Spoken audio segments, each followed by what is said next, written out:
On the second day of Drizztmas, that dark elf gave to me a nemesis for fanfiction, a sentient crystal artifact, as evil as can be. Cheers.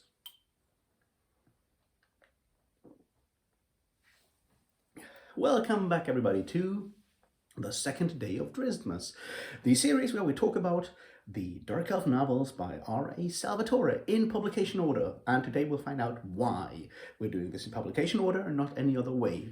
So, we're doing just the first 13 because I want to keep some of my sanity. Today we'll be talking about book 2, that being the second book of the Icewind Dale trilogy, and it is called Streams of Silver. We'll do the usual thing. I'll give you a quick rundown of the plot, then we'll talk a bit about structure and structural problems, then we'll talk about how it does adapt or not adapt the Dungeons & Dragons role-playing game, or works as a tie-in product for the Forgotten Realms campaign setting, and then we'll talk about all the other things that are wrong with this book, and oh boy, there's some things wrong with this one. So, let's get started and talk a bit about what's actually happening in this novel. Well, it's straight up the follow-up to The Crystal Shard, which means it does have some tiebacks to that novel, and it was basically set up at the ending of The Crystal Shard, by which I mean it's all about Brunner Battlehammer trying to find his family's ancient home, that being Mithril Hall. And just for clarification, Mithril in this world is spelled with an A in the back, Mithril, so to speak, to avoid getting sued from the planet by the Tolkien estate, one assumes, or to avoid clashes with Iron Crown Enterprises, who held the Middle-earth role-playing game license at the time these books were published and written. So that's just something I wanted to make clear. So he wants to find Mithril Hall. He got driven out of that place when he was a child, and he has convinced his friends Wulfgar and Drizzt to come with him. They are also joined by Regis, who is running from a deadly assassin named Artemis Entreri, who will become Drizzt's main nemesis. They are running all over the place, trying to find Mithril Hall. They do that by visiting a city called Luskan to find a map. From there, they go to a place called Longsaddle to hang out with a bunch of crazy hippie wizards that tell them to go to the city called Silvery Moon, where they get the hint that they should go to another place, to the Herald's Holdfast, and learn there where Mithril Hall might be. And then they go to Mithril Hall, and they fight their way through Mithril Hall, and Brunner supposedly almost dies. And at that point, Artemis Entreri catches up, takes Regis, the stone, and Drizzt's magical cat, and leaves for Kalimport to set up the third novel, which will be The Halfling's Gem. But that was only half the novel, so let's talk about the other half for a moment. See, Catti-brie, remember? The one female character that had some dialogue in the first book gets a bit more of it here, because she runs into Artemis Entreri early on and gets abducted by him and taken hostage. And Artemis Entreri, together with some wizards who want the Crystal Shard, which they assume Drizzt has, follow our heroes, the heroes of the Hall, as they are called, throughout the entire story, and will catch up with them near the end. At some point, Catti-brie manages to flee her captors and join up with our main heroes, which she gets, rewarded by getting, a magical bow. So everyone has a magic weapon at this point. That's the basic plot. There's more to it, but you don't need to know all of that now. So let's talk about the structure and where it fails. Structurally, the book is once again set up like the first book, which means we have 3 parts, each of them introduced by a first-person narration by Drizzt, who talks about some kind of philosophy. These ones are worse than the first ones. This time we learn that faith is actually important for the world. We learn that it's all about equal opportunity, equality of opportunity, and not equality of outcome, which is a bit of a code word for we want hierarchies, don't we just? And then there's one about nostalgia, which is also wonky. See, There's a book called The Tao of Drizzt by R.A. Salvatore, which I assume collects most of these bits and pieces and turns them into pseudo-philosophy. And if you want to guess how many beers I would have to drink to actually get through that mess, please do so in the comments. I'll let you know how much you underrated my ability to suffer or overrated it. Anyway, let's go back. So we have this three-part structure. We also have a prologue. And we have a bit of an epilogue. The epilogue sets up the Halfling's gem, and the prologue has a black dragon sitting in the depths of Mithril Hall on his throne and eating sacrifices. And if that reminds you of the prologue of the Crystal Shard, where Ertu, the demon, sits upon a throne on one of the plains of hell. Yeah, there's some parallels here.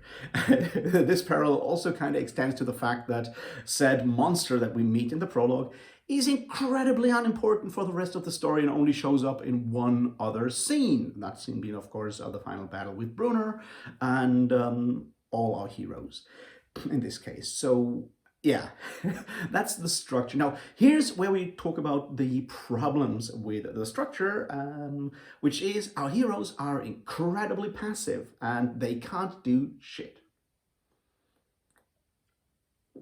Except, of course, fighting. See, the plot basically is one of your standard adventure plots, which is you want to find something.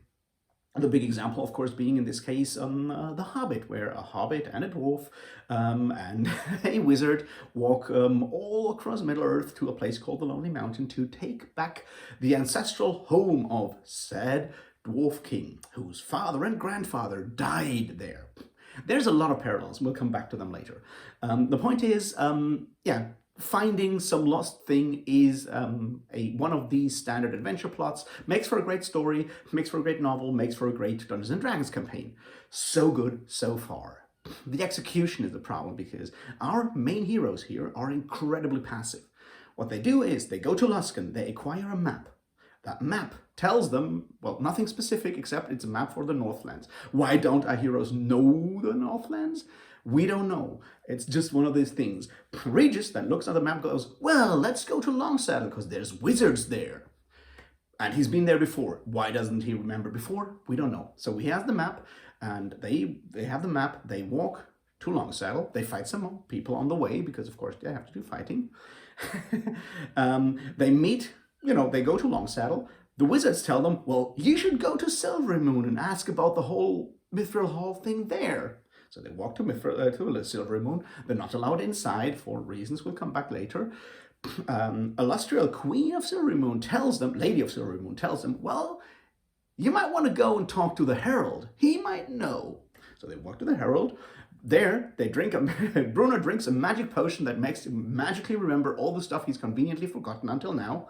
And they walk to the hall. At none of these points did they do anything to solve the mystery of where the hall is, beyond just walk to places where people just outright tell them stuff. That's what I would call passive. See, the problem that is inherent in the setup with our main characters here is they're all fighters. Basically. See, Wolfgar is a barbarian. He can fight, and he can fight when he gets angry. That's his skills. Brunner is a fighter. He can fight, and he's luckily angry all the time, so that works out. Drizzt is a fighter, and no, he's a ranger, and rangers have other talents. He can, make people glow, and he make people, end up in a ball of darkness, and potentially he has other abilities too, but mostly he can fight. Theatrically, unrealistically, with 2 scimitars. And then there's Regis, who can't do shit. He's supposedly a thief, but he never thieves anything except that one ruby that he uses to charm people. And that's all he can do. And sometimes he creeps up and backstabs people, or in this case, kneecaps them with his mace. They don't use any of these abilities beyond fighting, which means all the actual challenges within this book are fights. They end up fighting in Luskan to get the map. Well, Wolfgar ends up in a tavern brawl, while Drizzt and Brunner fight the dealer and Fence who sells them the map. Why aren't there actual maps of the Northlands out there? We don't know. Apparently you need to go to the underground and to criminals to get like a normal map of a normal region. Who knows? So instead of, just paying and getting it, or having some other thing to do, I don't know, help whisper her, in this case, out with a favor or whatever. No, they just end up in a punch up, because punching's all they can do. So then they go to Longsaddle. On the way, they encounter orcs and then encounter barbarians. What they do to those? Well, mostly they end up fighting. Even with the barbarians, where Drizzt just frees everyone, they get then pursued by a warrior possessed by a Pegasus spirit. So we get another fight. And they're in Longsaddle. From Longsaddle, they want to go to Silvery Moon. What they're going to do on the way? Well, they end up in a fight and then end up crossing the Trollmoor so they can fight more monsters. They end up at Silvery Moon. They can't get in. Elastriel tells them everything they need to know, give them magical powers and shit. So they go to the Herald. Brunner drinks the magic potion he got given by Elastriel for basically nothing, remembers everything, and they go to the hall. They enter the hall. They fight, and then they fight, and then they fight. Every single problem in this book is solved by violence or by someone just telling them the solution to the problem, which makes for incredibly boring reading. It makes for solid gameplay because Dungeons & Dragons at the time was heavily combat focused.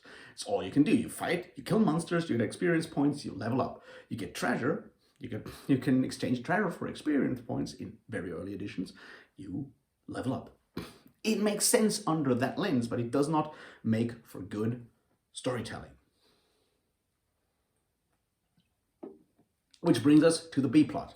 Now here things get somewhat more interesting because Artemis Entreri is once again solving every problem through fighting, but he has Sydney, the mage's assistant, with him.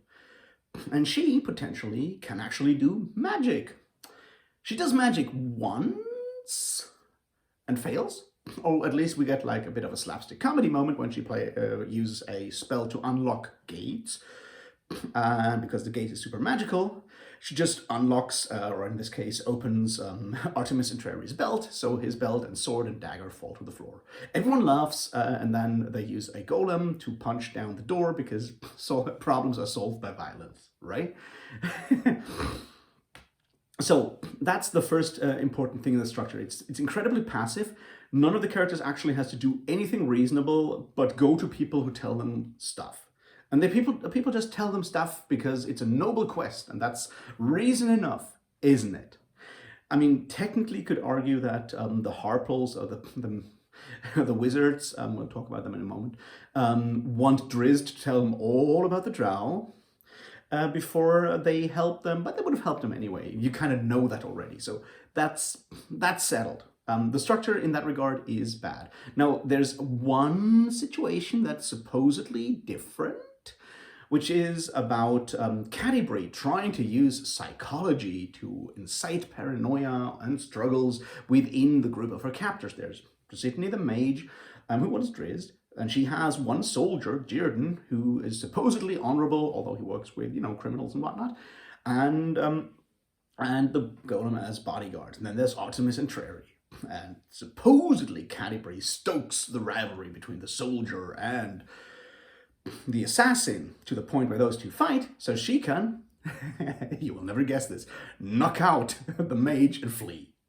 Yes, a problem is once again solved by violence. It's also problematic because the rivalry between the soldier and the assassin was already there before that, and those two scenes where Catti-brie gets to talk to Jierden, the soldier, to supposedly do psychology stuff, are incredibly poorly written, and she just says like, oh, look, you're basically obsolete.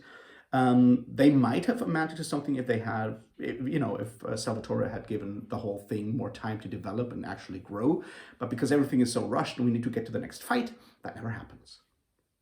So there you have the main weakness of this story. A plot that would have worked as such, which is go somewhere, find out where that somewhere actually is, get in, find out what's going on, get out. It gets turned into let's walk, fight, walk, fight, walk, fight, and people at the right points will just turn us around into a different direction. Which is interesting because if we go back to that Hobbit inspiration, the dwarves already know where to go. Yes, they have a map from the beginning. And what happens with that map is, of course, finding secret information on that map, which is what Elrond provides when they're at Rivendell, right? So there are additional bits and pieces hidden in that map. The map here is just a map, which brings us back to the thing that I talked about already, understanding inspirations and surface level reading, which is really bad in this one. All right. Now, let's talk about this being, once again, a tie-in advertisement product for Dungeons & Dragons, the role-playing game, and the Forgotten Realms. How does it fare on that account? Well, it kind of works sort of, almost, in some bits and pieces, I guess. So what do we get? We get another dragon showcasing, because it's called Dungeons & Dragons, right? We get another monster, this one, being the Golem. Golems are a bit of a problem. They are mechanical constructions. They are heavily inspired by Jewish mythology and tradition and history. And because in Dungeons & Dragons, they're usually just used by the bad guys to kill people. This is a bit of an anti-Semitic trope. I will not talk about it more here because this is not the place, but just be aware of the fact that if you have golems and they need to be overcome because they're run and used by the bad guys, yeah, don't do that, is, I guess, my point.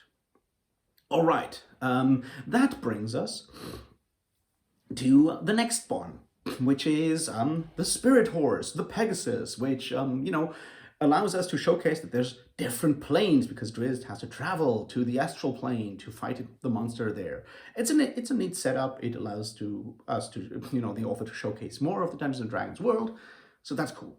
We also get introduced to the Durgar, the Dark Dwarves, well, the Grey Dwarves, who are basically like Drow, but for dwarves, so they're evil, and they hang out in the Underdark, and they're also sort of stupid and described in a really bad way, which is, something we'll have to talk about at some point, how monsters are, or how non-good races, all the quotes you can imagine there, are always sort of less intelligent and so forth, except for the Drow, and how that is a problem. But we get introduced to them, so some more general D&D lore is dropped here. We get some Forgotten Realms stuff as well. The city of Silvermoon is shown quickly. The city of Luskan is shown quickly. These are bits and pieces that are on the D&D, on the Forgotten Realms map. So well done, Salvatore, on that account.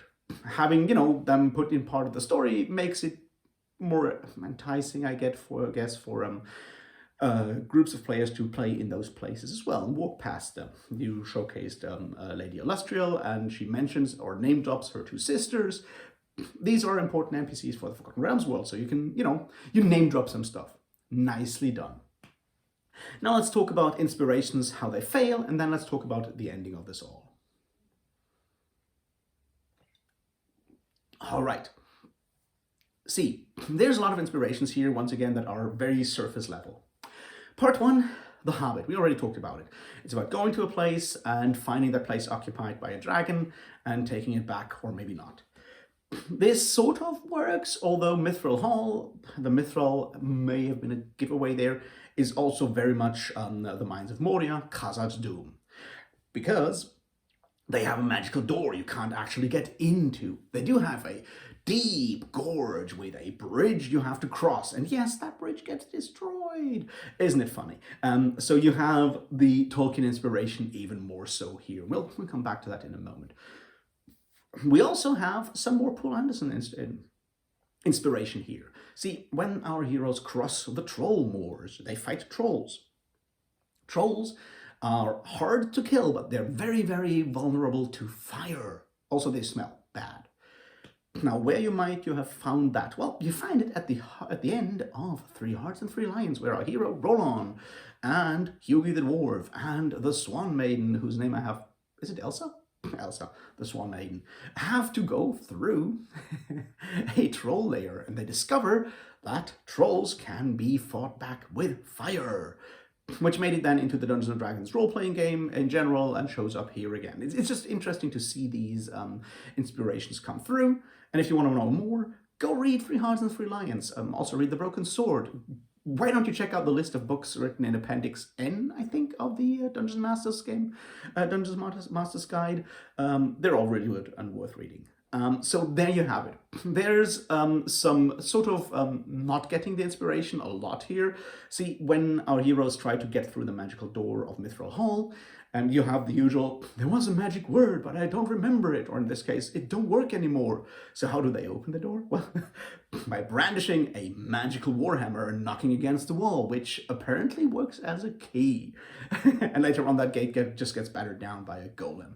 We also have a scene where they're in the troll moors and they want to find out how long they have to keep going through the troll moors, so they sent the halfling up a tree. Now, if that reminds you of a bunch of dwarves having to go through a monster-infested forest and wanting to know how long to go before they send up a halfling up a tree who tries to see the end of the forest, yeah, that's because that happens in The Hobbit.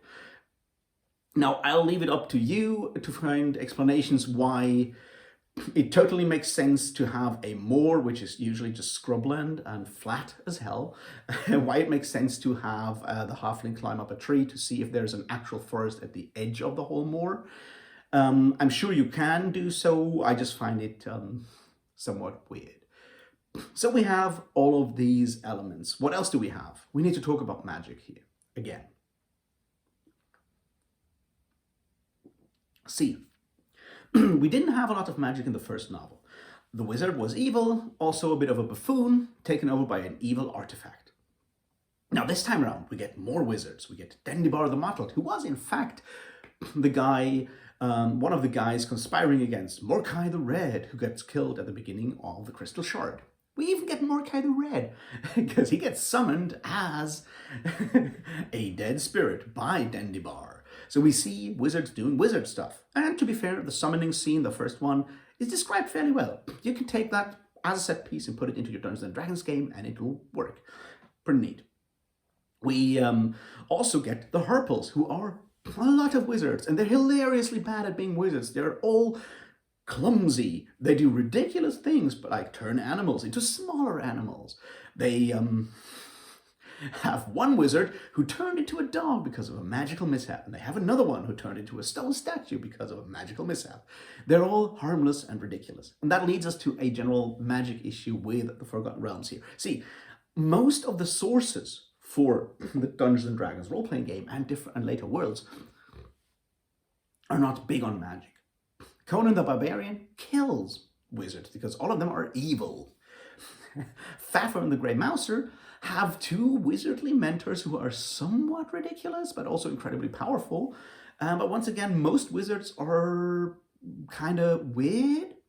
Not exactly your player characters. Yes, the Mouser dabbles in some spells here and there.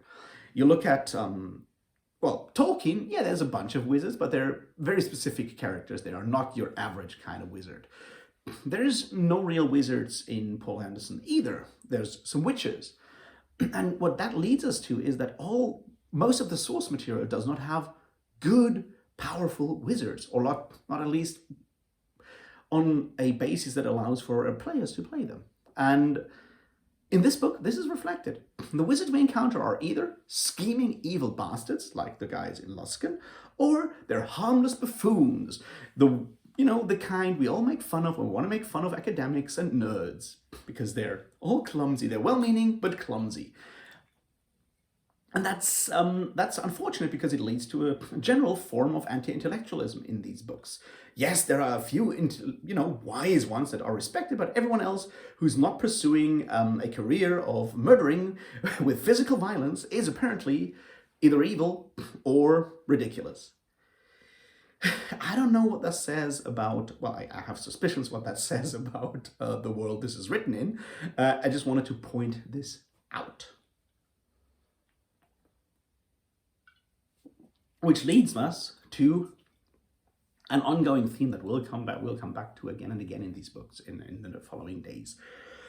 I've said it before, Dungeons & Dragons role-playing games are basically a form of fan fiction.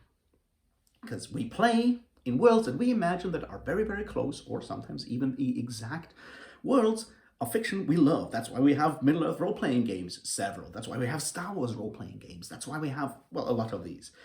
While the Forgotten Realms may be their own thing, they are still heavily influenced by very specific forms of fiction.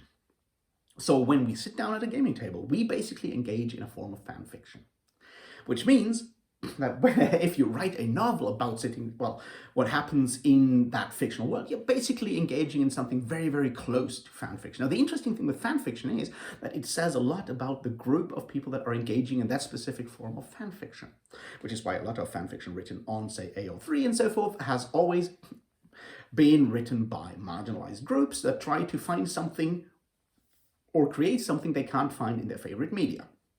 It's why you get a lot of queer slash fiction. It's why you get a lot of female characters, queer characters, all of these things, because for a lot of times when we talk about fantasy and science fiction, unfortunately, the only group really represented there were white males, white straight males, men, and that's why we get that. Now, the interesting thing, however, is that with role-playing games, they were very early on specifically marketed at mostly white middle-class boys. Sexuality doesn't really come into it this early on with these games, but we'll talk about it in a second. But that's the target audience. So when they play, they create fan fiction, which means they make the world even more all about them than anything beyond that. And this will reflect here. See, the way Artemis Entreri as Drizzt's nemesis is set up, he's basically like Drizzt, just the opposite. He's white-skinned, whereas Drizzt is dark-skinned. He's just as good at fighting, but he has no morals, while Drizzt has all the morals. And they have this strange attraction, revulsion against each other, and they respect each other, and they don't respect each other. They really need to meet again to fight and find out who's the stronger. Yeah, you could write some really interesting queer fan fiction out of that, if you wanted to. I am pretty sure there exists some. I haven't checked. The interesting point is that it does not come up at the time. It's all reduced on physical conflict between those two. So that's something where we can see potential for the kind of fan fiction we usually think of when we use the word fan fiction, but it's not further explored. What we do, however, get is very much a world, a power fantasy for 14-year-old boys in all its ways, which is why every conflict is solved by physical violence and physical prowess, and being stronger, being faster than anyone else is sort of considered the best thing to do. The other part is, of course, enjoying fighting. This is something that's really interesting and sets Dungeons and Dragons and these novels apart from older fantasy. See, even Conan is not necessarily looking for violence. He happens to come across it all the time and employs it with considerable enthusiasm. But that's different. Lord of the Rings, no one wants to fight in Middle-earth. It happens. That's because, Tolkien experienced a war, and wars are kind of shit. However, in these books, it's very important that our main characters want to go out and fight stuff. Drizzt's eyes light up with battle lust all the time. And he's not considered to be the barbarian. He's the civilized, stoic one. But even he wants to fight all the time. Fight. And that, I think, is one of these moments where you can see the target audience and what 14-year-old boys are systematically taught to enjoy, which is physical combat and the love of adventure, which ultimately boils down to being physically violent and abusive, and then finding lots of money and cash, because that's the other important thing. It's like gaining status symbols in the form of magical items and gold through violence. Now, is that healthy? Well, I would argue not. And it leads us to the probably final part for today, which is, what about the women? Because these books are incredibly sexist and casually misogynistic, and sometimes very overtly misogynistic. We'll talk about that one very soon. So let's talk about women in this one.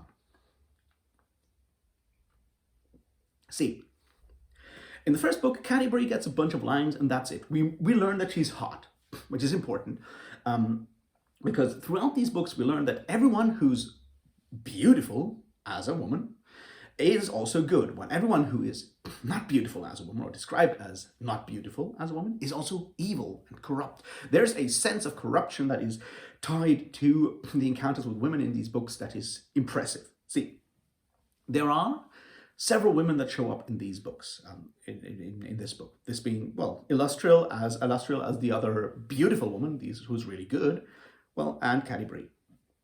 We also have Whisper, who is mostly beautiful until she gets punched in the face by Brunner. But she's corrupt, and we learn that, and well, and then she gets killed immediately, so there's that. The interesting thing, however, is the encounter that Wolfgar has at the same time in Luskin in the bar that I want to point to. See, Wolfgar walks in, and it's already described basically as a brothel, although the words are not used. Keep in mind, this is written for 14-year-old boys, and they're not allowed to learn that sex work is a thing. Probably they're not allowed to learn that sex is a thing back in the 80s either, but here we go. So there's mentions that the rooms are incredibly expensive because they're not meant to be rented for an entire night. Snigger, snigger, snigger. He literally used the word snigger there in the description. Okay. And then we get some more pointers that Wolfgar should avoid the women because they only want his money because, you know, they're sex workers, supposedly. But it's not mentioned that way. It's not said that way. And then we have the description of one sex worker who is apparently old and ugly, but uses all kinds of techniques and cosmetics and so forth to show what she shouldn't show and hide what is ugly so she can entice poor Wolfgar. That's one incredibly misogynistic description. And, well, we then have, like, you know, a good old bar brawl, because that's where this ends, because we can't get even closer to that. But what's interesting is that the term sex worker, prostitute, whore, none of these are mentioned. There's all these sort of prudish allusions and the very clear admonition that all of this is incredibly corrupt and morally corrupt and evil. Which is a stance you can take. It's not one I think you should take, but there you go. What is interesting, however, is that when Artemis Entreri slaps Cadbury, which he likes to do, he calls her whore. It's written out in the text. So it's not that TSR was, did not allow to use that word to be used, but it has to be used as an insult towards someone who's not deserving it. And I think that showcases a very specific underlying approach or understanding of female gender roles that I would call a very systematic misogyny in these books. And I felt it important to mention that. It drives me mad. It will come up later again, be aware of that. But I wanted to make it clear that we see it in these small bits and pieces here. Now let's end with a bit of like why tell, don't show doesn't work here, and then we'll be done.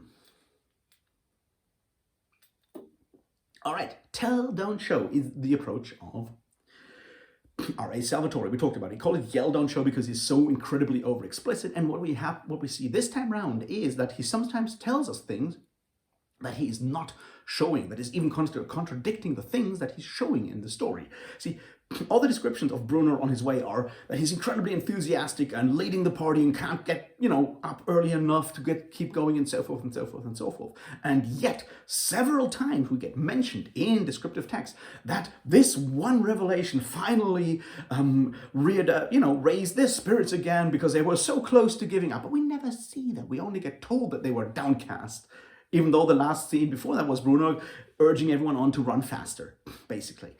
It's one of those situations where where the description and the actual description and the telling are not the same, where the things we get shown and things we get told contradict each other. The other one is, of course, Artemis Entreri, who is supposedly an incredibly professional person. Even in the first scene when he kills two dwarves and we are supposed to get, really scared by the motherfucker, he tells Cadbury that he does not kill unless he has to and when it's for his job, because he's a professional. And yet he kills every fucking person he comes across. He kills Whisper. He doesn't have to kill Whisper. He just asked her something. He kills other people because he likes to kill people, and then he has to smirk evilly.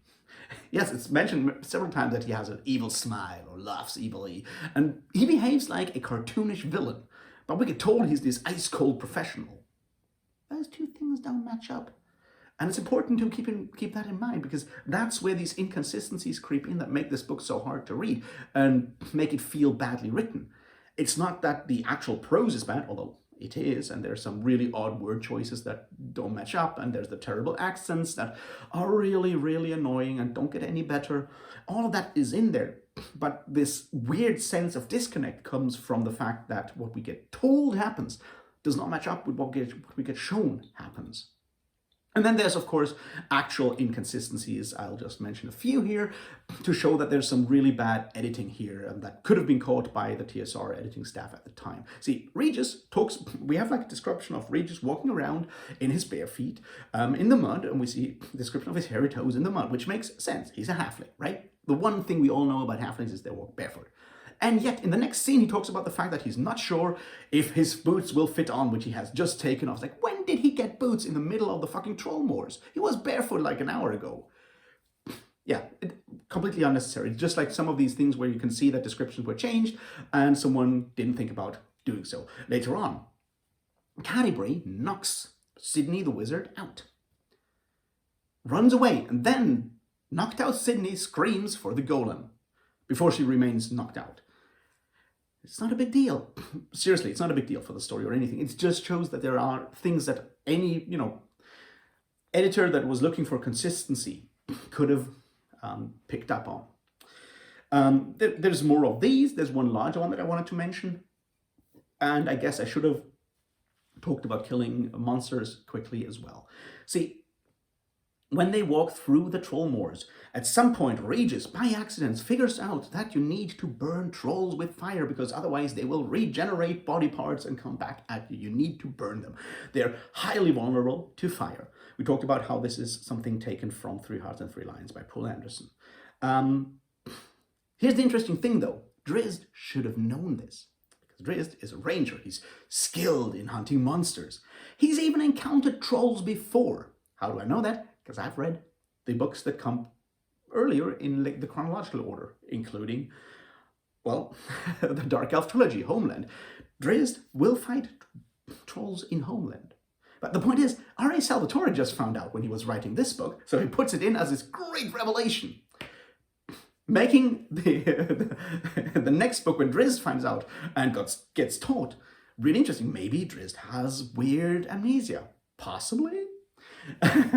We don't know. There's more like that. See, apparently the dwarves mined Mithril Hall for 3 generations, and yet Bruner claims to be 8th king of Mithril Hall. No, maybe they have like a really high rate of deaths when it comes to kings in their country. I don't know, but 8 kings in 3 generations sounds a bit rare to me. Math don't add up here. So I just wanted to point that one out. Another one I guess we need to talk about, as I said, is Sydney and killing. See, Sydney is Dendybar's assistant. She's a female mage. We get told that she's not good looking and she doesn't care about her looks because all she wants is power. Remember what I said about evil women being ugly? Yeah, that's the one. And Cadbury kills her, and then she's traumatized because she has killed someone, which makes sense, right? Killing someone for the first time is kind of bad. Only Cadbury has been killing trolls, orcs, yetis, goblins, all kinds of other stuff before, and she doesn't feel about it, which is something we need to keep in mind, that all of these creatures are considered monsters. Even apparently Durgar, who are dark dwarf, or the grey dwarfs, even those are considered, well, less than people. So killing them is allowed, whereas killing humans is a crime. And it's one of these fundamental things that are baked into the Dungeons & Dragons role-playing system that come through in these novels and lead to really bad storytelling. It's like, why? What does that say? If only women, if only humans, potentially only white humans, are like considered full people? Now, once again, I don't think this is, on purpose racism. It's just on behalf, the part of R.A. Salvatore. But it's baked in. It's in there. And there's these things pop up again and again. And we'll come to that when we talk about the elves, the dark elf and the drow. One interesting thing that I, once again, would put up to editing issues is that in the Crystal Shard, Drizzt is called a dark elf or a drow. In this one, he's consistently called a black elf. And if you've ever looked into the drow debate and how racist they are and their depiction is, yeah, this one should have been caught by TSR. This one should have been caught, or should have been caught on like re-releases, because it's a minor thing, but even the 2005 copyrighted version still has him called a black elf, and that's bad. Because supposedly it's not about that, it's about them being evil and so forth, and they have dark skin, but they're totally not black, right? Yeah, I don't know. So, where does all of that leave us, this entire mess? I think where it leaves us is, once again, a standard fantasy plot gets kind of dragged down by bad storytelling, by having incredibly passive characters that just like walk from place to place, get pushed into the next direction by randomly placed NPCs, basically, solve every problem through violence because they can't do anything else. Sort of hate all women except the beautiful, morally good ones, which luckily is a very always matches up. And yeah, at the end of the day, they'll have to go and hunt down Regis because Drizzt has to meet his nemesis again. It's a power fantasy for 14-year-old boys that reinforces all the stereotypes that an older patriarchy wants 14-year-old boys to learn.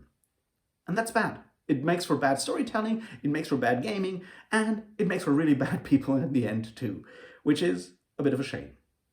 That being said, I don't know, prepare for the Halfling's Gem, because shit gets really ugly there. Until then, thanks for watching. Knock back some eggnog. It's the one thing that may make this more palatable. And I'll see you tomorrow. And until then, thanks and cheers.